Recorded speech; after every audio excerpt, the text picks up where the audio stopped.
আসসালামু আলাইকুম। আমরা ওয়ালাইকুম আসসালাম। এমএফএস এর ক্লাস দেখব আজকে এমএফএস এর মডিউল 3 থেকে। তো মডিউল 3 এর অনেক গুরুত্বপূর্ণ আলোচনাগুলো এর আগে হয়ে গেছে। আমরা জাস্ট কিছু ব্যাখ্যামূলক বা বিবৃতিমূলক কিছু প্রশ্নগুলো আমরা এখানে একটু আলোচনা করব। এখানে বলা আছে প্রথম প্রশ্ন, আধুনিক অর্থনীতিতে একটি আর্থিক ব্যবস্থার কার্যাবলী বর্ণনা করুন বা ব্যাখ্যা করুন। আর্থিক ব্যবস্থার কার্যাবলী আমাদের ব্যাখ্যা করতে বলছে। তো আর্থিক ব্যবস্থার কার্যাবলী হচ্ছে আমাদের মূলধন সংগ্রহ, মূলধন বরাদ্দকরণ, মূলধন সঞ্চয়, অর্থ প্রদান, অর্থ প্রাপ্তি, এই জিনিসগুলো হচ্ছে আমাদের আর্থিক ব্যবস্থা আর কি, আর্থিক ব্যবস্থার কার্যাবলী। একটি আর্থিক ব্যবস্থা হতে গেলে আমাদের তো মূলধন সংগ্রহ করতে হবে বা তহবিল সংগ্রহ করতে হবে। সেই তহবিল কি আমরা উপযুক্ত খাতে খাটাবো, অর্থাৎ তহবিল সংগ্রহ, তহবিল বরাদ্দকরণ, তহবিল কি বলে বিনিয়োগকরণ, তার মধ্যে হচ্ছে সঞ্চয় করা, আমাদের অর্থ প্রদান করা, এই জিনিসগুলো হচ্ছে আর্থিক ব্যবস্থার কার্যাবলী। তো এটা আমরা যদি আর্থিক ব্যবস্থার কার্যাবলীগুলো সহজে ধরতে পারি আর্থিক ব্যবস্থা কি, তাহলে এই কার্যাবলীগুলো সহজে আমরা লিখতে পারবো। এখানে আছে সঞ্চয়, মূল্য বরাদ্দকরণ, ঝুঁকি ব্যবস্থাপনা। এই ঝুঁকি ব্যবস্থাপনা প্রায় সবগুলোর মধ্যেই থাকে আর কি। ঝুঁকি ব্যবস্থাপনা, অর্থ প্রদান, অর্থ নিষ্পত্তি, মূল্য আবিষ্কার, নতুন মূল্য সৃষ্টি, মধ্যস্থতা, অর্থনৈতিক প্রবৃদ্ধি, এরকম। তো এখান থেকে এই পয়েন্টগুলো আপনি আপনার মতো করে দিবেন। আপনি প্রথমে একটা ব্যবসার জন্য কি করতে হয়, আমাদের মূলধন সংগ্রহ করতে হয়। তো মূলধন সংগ্রহ করব, সেই মূলধন আমরা কি করব, সংগ্রহ করে সেই মূলধনটা ব্যবসায়িক কাজে লাগাবো, অর্থাৎ ব্যবসায়িক কাজে বা কোথাও বিনিয়োগ করব আমরা। তারপরে আমরা ব্যবসায়িক কাজে কোনো কিছু সঞ্চয় করব, আমরা কোনো কিছু কোনো খাতে বরাদ্দ করব। অর্থাৎ ব্যবসা সংক্রান্ত আপনার আপনার ব্যবসায়ে কি কি কার্যাবলী সম্পন্ন করেন, সেই কার্যাবলী মূলত আমাদের এখানে বেশিরভাগ যে আমাদের নগদে প্রদান এবং নগদ প্রাপ্তি সংক্রান্ত যে কার্যাবলীগুলো, সেই কার্যাবলীগুলো আর্থিক ব্যবস্থার কার্যাবলী হিসেবে পরিগণিত হবে। সেই কার্যাবলীগুলো এখানে আমরা লিখবো। অর্থাৎ পয়েন্টগুলো যদি আমরা একটু মনে রাখতে পারি, তাহলে আমরা সহজে এটা লিখতে পারবো আর কি। আর প্রশ্নগুলো আমাদের একটু বুঝতে হবে, বুঝলে আমাদের কাছে এটা লিখতে সহজ হবে। কোন উপায়ে একটি আর্থিক ব্যবস্থা একটি দেশের অর্থনৈতিক উন্নয়নে অবদান রাখতে পারে? তাহলে কোন উপায়ে, এই যে এগুলার ব্যাখ্যা আমাদের কাছ থেকে চায় অনেক সময়, যে কোন উপায়ে একটি দেশের আর্থিক ব্যবস্থা অর্থনৈতিক উন্নয়নে অবদান রাখতে পারে। এখানে সঞ্চয়ের সঞ্চালন দেওয়া আছে, সঞ্চয়ের সঞ্চালন, মূলধন বরাদ্দকরণ। তাহলে দেশের অর্থনৈতিক উন্নয়নে বলতে আমাদের অর্থনৈতিক কাজে আর্থিক যে কাজগুলো আছে, এটা আর্থিক কাজগুলো আমরা জাস্ট বর্ণনা দেবো। ওখানে যেটা করেছি আমরা, ওখানে এর আগের প্রশ্নে যেটা দেখলাম ঠিক ওই জিনিসটা এখানে আমরা একটু ঘুরিয়ে লিখবো আমরা। কোন উপায়ে এখানে মূলধন সংগ্রহ করা, মূলধন সঞ্চয় করা, মূলধন বরাদ্দ করা, অর্থ প্রদান করা, অর্থ পেমেন্ট বা যেটা বললাম এই যে এখানে আছে বিনিয়োগ করা। তো মূলধন বরাদ্দ বা বিনিয়োগ একই কথায় আর কি, আমরা বিভিন্নভাবে লিখতে পারি। ঝুঁকি ব্যবস্থাপনা ওখানে হচ্ছিল, এখানেও আছে ঝুঁকি ব্যবস্থাপনা, দেখুন। তো এই জিনিসগুলো আমরা এখানে লিখবো, অর্থাৎ ওই পয়েন্টগুলোই আমরা এখানে ব্যবহার করতে পারবো। শুধুমাত্র প্রশ্নের ধরনের উপর ভিত্তি করে আমরা ঘুরে পেঁচে লিখবো আর কি।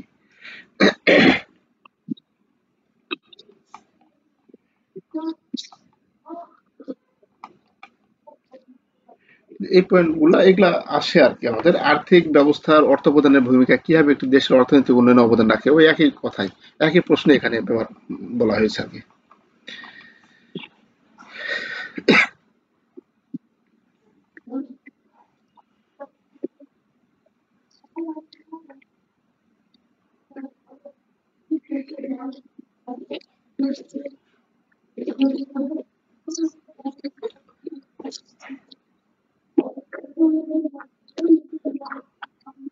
এখানে কিছু কিছু বিষয় আমাদের একটু বুঝে পড়লে আমাদের কাছে প্রশ্ন যদি বানিয়ে আসে, তাহলে আমাদের লিখতে সহজ হবে।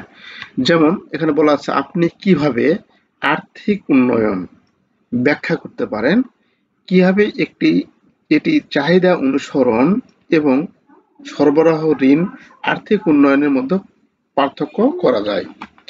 তো আর্থিক উন্নয়ন বলতে যেটা আমি বুঝি, যে আর্থিক উন্নয়ন বলতে আর্থিক অবস্থা, প্রতিষ্ঠান এবং বাজারের বৃদ্ধি বিবর্তনকে বোঝায়, যা আর্থিক মধ্যস্থতা এবং সঞ্চয়কারী এবং ঋণ গ্রহীতার মধ্যে তহবিল প্রবাহকে সহজ করে। তাহলে আর্থিক অবস্থা বলতে প্রতিষ্ঠান বা বাজারের যে বৃদ্ধি বা বিবর্তনকে বোঝায় বা প্রবৃদ্ধিকে বোঝায়, যারা বিভিন্ন ঋণ গ্রহণকারী এবং ঋণ যারা সঞ্চয়কারী তাদের মধ্যে তহবিল প্রবাহ সহজতর করে, মানে সহজে আমরা ডিপোজিট কালেকশন করতে পারি, সহজে আমরা ঋণ দিতে পারি। এটি আর্থিক উপকরণগুলির বিকাশকে অন্তর্ভুক্ত করে, যেমন স্টক, বন্ড এবং ডেরিভেটিভস। সেই সাথে পরিকাঠামো যা আর্থিক লেনদেনকে সমর্থন করে, যেমন পেমেন্ট সিস্টেম, ক্রেডিট রেজিস্টারগুলি।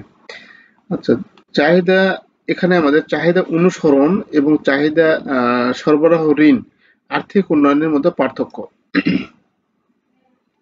তো চাহিদা অনুসরণ বলতে এখানে আমাদের বলা আছে যে এখানে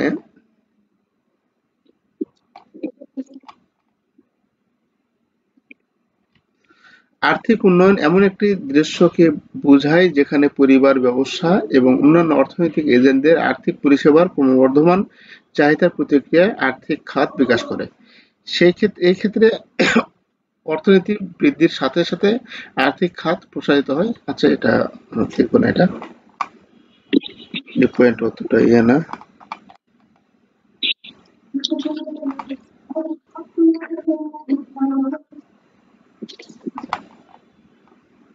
এটা, এই প্রশ্নটা ভালো কিন্তু জটিল।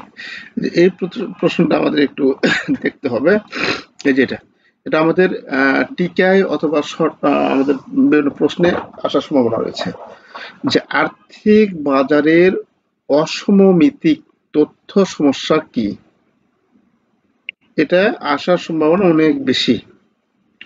তো আর্থিক বাজারের অসমমিতিক তথ্য সমস্যা, আমরা যদি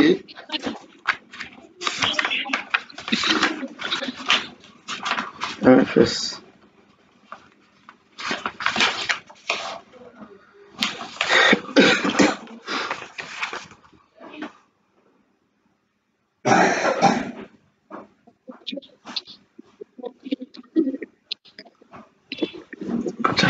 এই প্রশ্নটা আমাদের আসার সম্ভাবনা অনেক বেশি, যে আর্থিক বাজারের অসমমিতিক তথ্য সমস্যা কি ঋণ দেওয়ার আগে এবং পরে ব্যাংকগুলির জন্য অসমমিতিক তথ্য তৈরি করতে পারে এমন সমস্যাগুলি সংজ্ঞায়িত করুন।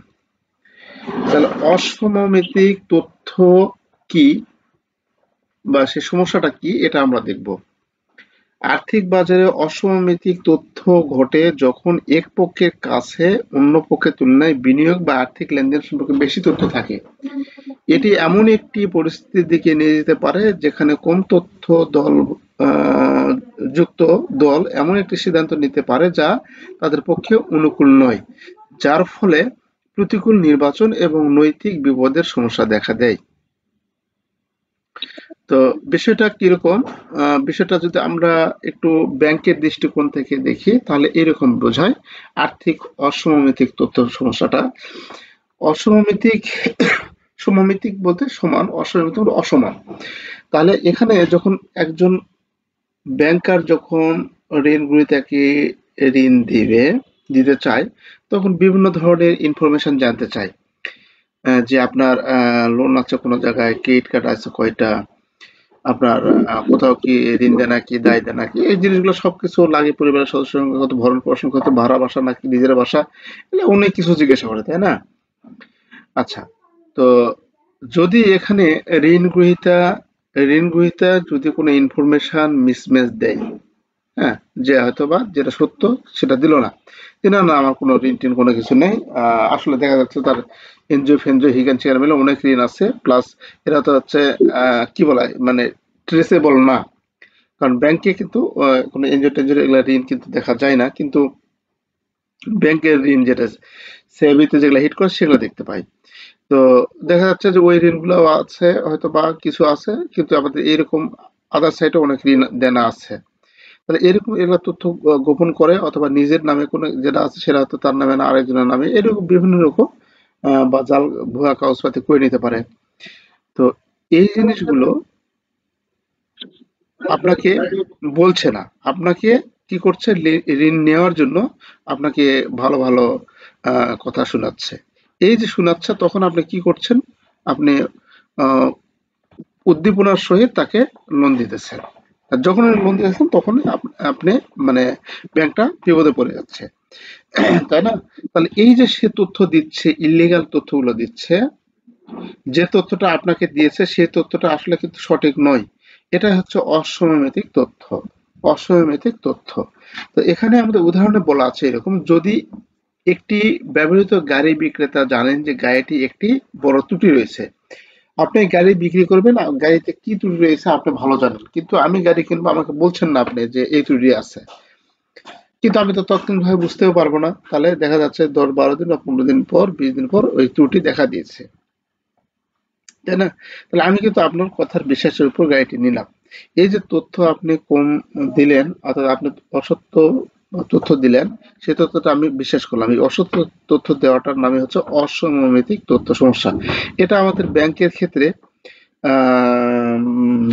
আপনি অ্যাকাউন্ট খোলার সময় যে আমরা কেওয়াইসি এর জন্য কাস্টমারের কাছ থেকে বিভিন্ন কিছু ইনফরমেশন নিয়ে থাকি, সেখানেও মিসম্যাচ হতে পারে।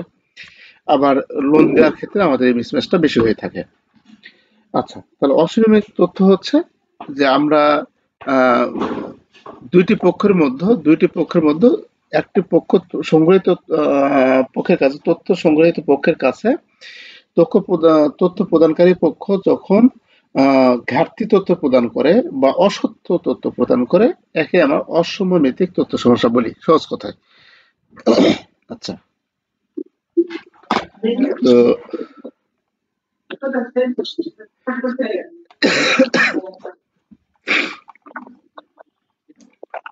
ঋণ দেওয়ার আগে,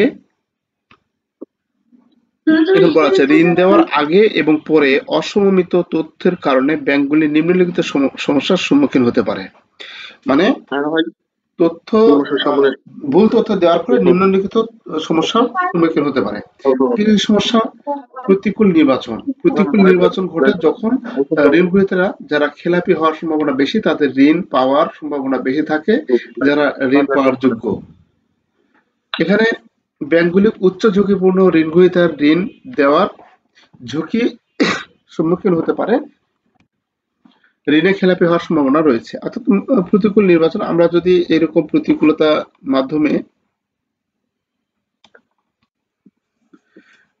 আমরা নির্বাচন করি, কোনো ঋণ গ্রহীতাকে নির্বাচন করি, আমরা অনুকূল কোনো ঋণ গ্রহীতাকে যদি নির্বাচন না করি, দেখা যাচ্ছে তার বিপরীত ঋণ গ্রহীতাকে নির্বাচন করতে পারি, তার হচ্ছে তথ্যের মিসম্যাচের কারণে। নৈতিক বিপদ এখানে আমাদের ঘটতে পারে। মানে এখানে আমরা ঋণ দেওয়ার আগে কি কি তথ্য ঘটতে পারে? আমরা খারাপ কোনো গ্রাহক, এখানে প্রতিকূল নির্বাচন, আমরা ভুল গ্রাহক নির্বাচন অথবা নৈতিক বিপদ, এরকম আমাদের ঋণ দেওয়ার আগে আমাদের এই বিপদগুলো হতে পারে।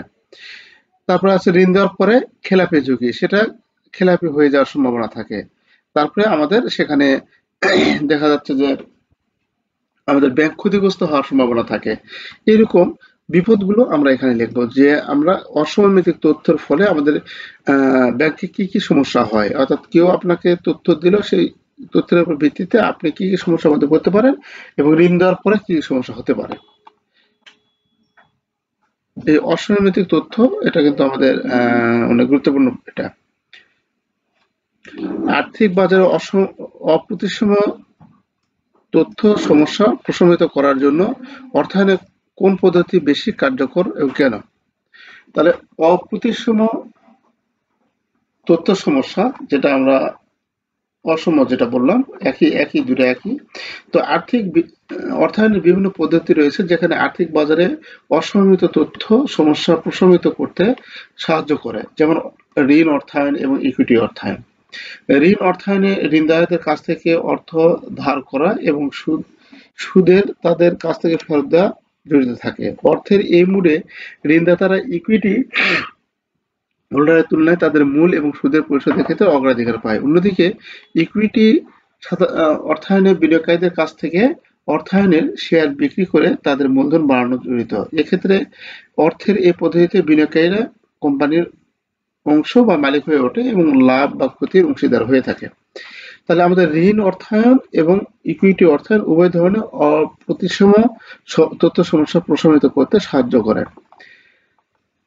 আচ্ছা, আমরা শর্ট নোট এখানে আছে, সাস্টেনেবল ব্যাংকিং, ইনক্লুসিভ ব্যাংকিং এবং গ্রিন ব্যাংকিং, এগুলো সবগুলোই ভালো আমাদের। হ্যাঁ, তারপর আছে adverse selection, moral hazard, asymmetric information, financial development, এখানে যতগুলা দেওয়া আছে সবগুলাই অনেক অনেক অনেক ইম্পর্টেন্ট। এই সংক্ষিপ্ত নোট, এই যে টিকাগুলো যেটা দেওয়া আছে অনেক ইম্পর্টেন্ট, কিন্তু এগুলা এগুলো একবার করে হলেও তো আপনি দেখবেন। হ্যাঁ, একবার করে হলেও এগুলো দেখবেন যে এই যে টেকসই ব্যাংকিং, অন্তর্ভুক্তিমূলক ব্যাংকিং, সবুজ ব্যাংকিং, গ্রিন ব্যাংকিং কি, এটা একবার পড়লে আপনি বুঝতে পারবেন। প্রতিকূল নির্বাচন, তো তারপর আছে নৈতিক বিপদ, অসংগঠিত তথ্য, আর্থিক উন্নয়ন, প্রাথমিক, এই পয়েন্টগুলো একটু দেখবেন আর কি, একবার পড়লে আপনার হয়ে যাবে। তো ভাই এখন কালকে একটু 8:30টার দিকে ইয়া করেন, না হলে আমাকে একটা ফোন দিয়ে 8:30টার দিকে। ভাই, যে কালকে যদি লিঙ্কে ঢুকতে না পারেন তাহলে 8:30টার দিকে একটা ফোন দিয়ে। জি, আসসালামু আলাইকুম।